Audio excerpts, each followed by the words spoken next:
Man is on a quest to build robot warriors, real Terminators that are stronger than people, faster, able to make their own decisions. Your military has already tested prototypes. But how do we get from this to this? Alright guys, today obviously you can tell we're going to be talking about robots, and mainly I want to focus on DARPA, which is the Defense Advanced Research Projects Agency. Okay, these are the same people that built stealth bombers, they built M16s, and they built the internet. Okay, so they're no joke, they know what they're doing, they've been doing this for a long time.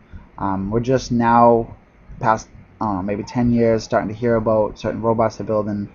And I've been looking into it. I haven't done a whole lot of research, so I'm mainly going on visual from what I've seen from videos, and it was pretty disturbing, and I want to share it with everyone, and here we go.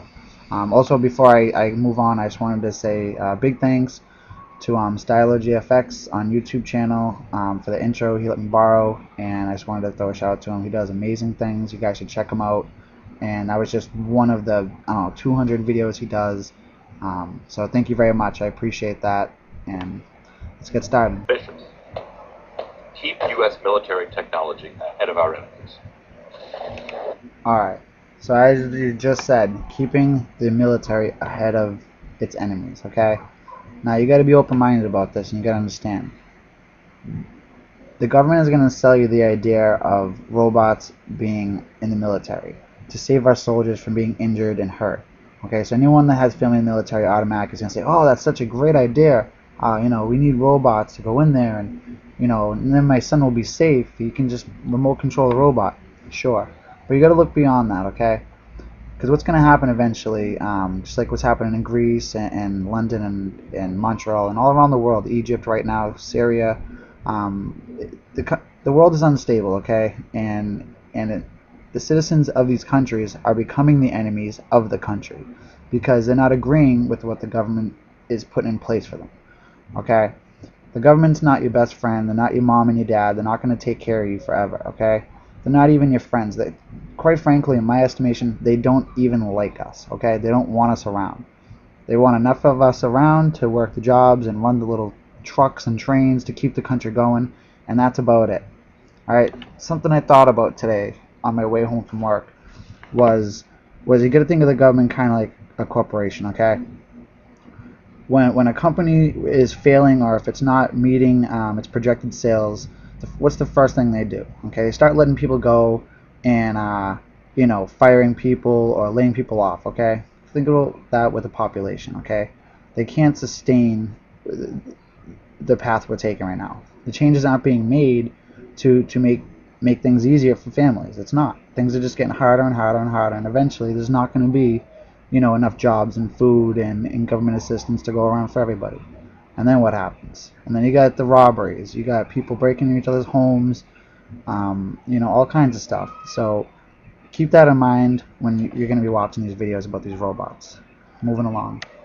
All right. During the war in Iraq, DARPA created a robot called SWORDS. Okay, it stood for Special Weapons Observation Remote Direct Action Systems. Say that 3 times fast. They used 3 of them. Okay, in Iraq. Basically a remote-controlled killing machine on treads. Okay, this is an upgraded version of it that they already have in use or on the line of production. It's similar to swords and a window into how both work. Mars is more heavily armed than swords, packing an M240 machine gun, 50 caliber M82 sniper rifle, and a 40mm grenade launcher. A Terminator on treads. Like swords, it's sent into battle by wireless remote control. Lead designer Dan DeGuire has agreed to demonstrate it for the first time on television. No robot upload would be complete without adding the droid, or drones, so here we go. Only this robot had wings and could fly. Like Goliath, it was expendable, a key to developing real Terminators. It bore the ominous name Predator UAV, Unmanned Aerial Vehicle. They're flying at 10,000 is very silent. The Hellfire is supersonic. You combine those two and there's almost no warning of an attack.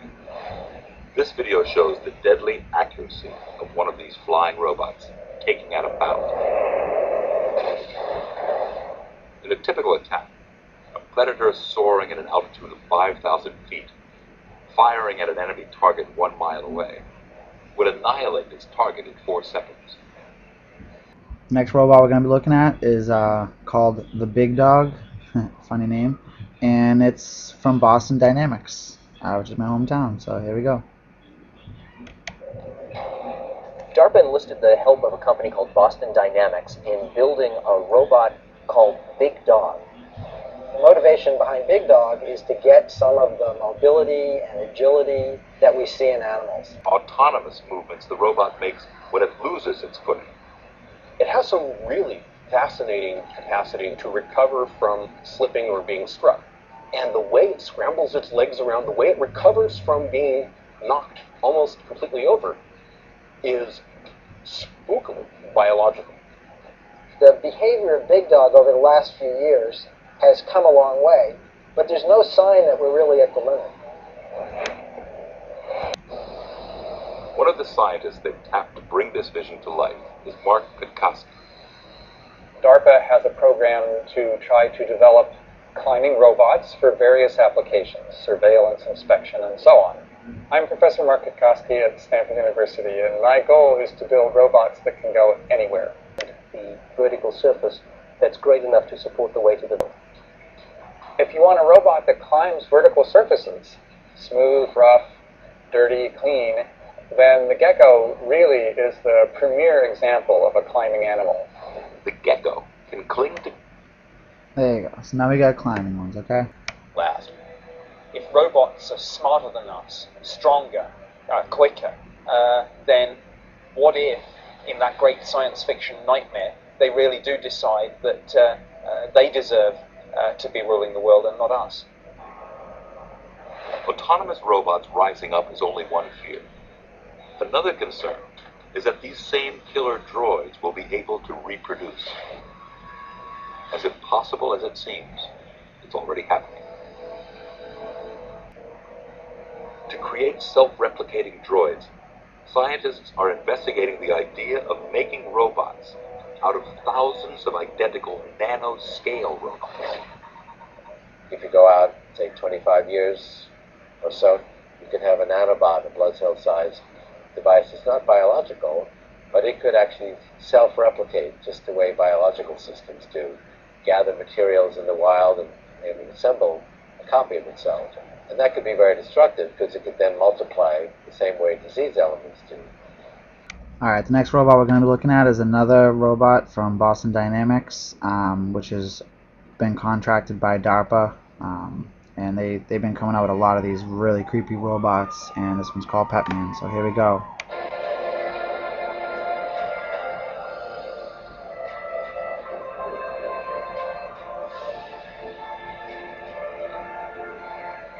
The next robot we'll be looking at is a Land Rover or Land Walker robot. It pretty much looks like the robot you've seen on Star Wars. It's pretty creepy, pretty big, and I'm sure it can hold some pretty big guns.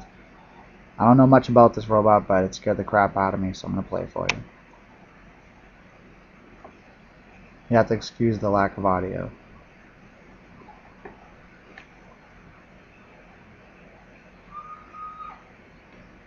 I mean, I don't understand what they would use this for. Obviously, it isn't for keeping the peace by any means. And, yeah, I mean, it speaks for itself. Moving along. Next, I'm going to be talking about the robots that are made to work with humans. And I think this one's called HAL. I don't know too much about it, but it seems like they've kind of perfected it at this point, and it's already being used. It gives you extra strength to lift up things. It has pistons in it, so it makes you stronger and can support more weight. Moving along. This is just a video and a few pictures I ran across while I was searching around through my robot, and this one stopped me in my tracks because obviously it has something to do with police, so I'm just going to play it for you and see what's on here.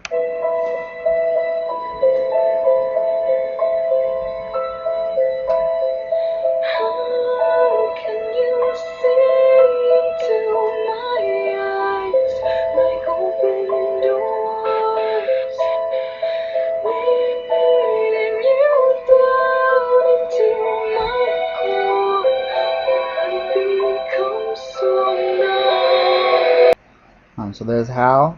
This is just another view of Hal. And I guess they're trying to build ones that help you fly.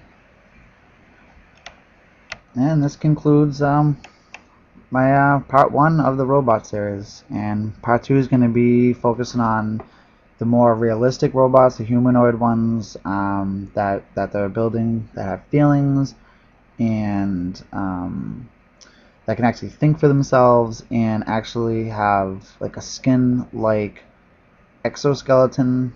It's pretty creepy, and I hope you guys enjoyed this. I wish I could do a better job, but kind of still new at this, and I'm just doing the best I can. So I hope you enjoyed. Part 2 should be ready by tomorrow, and thank you very much. Have a great day, guys.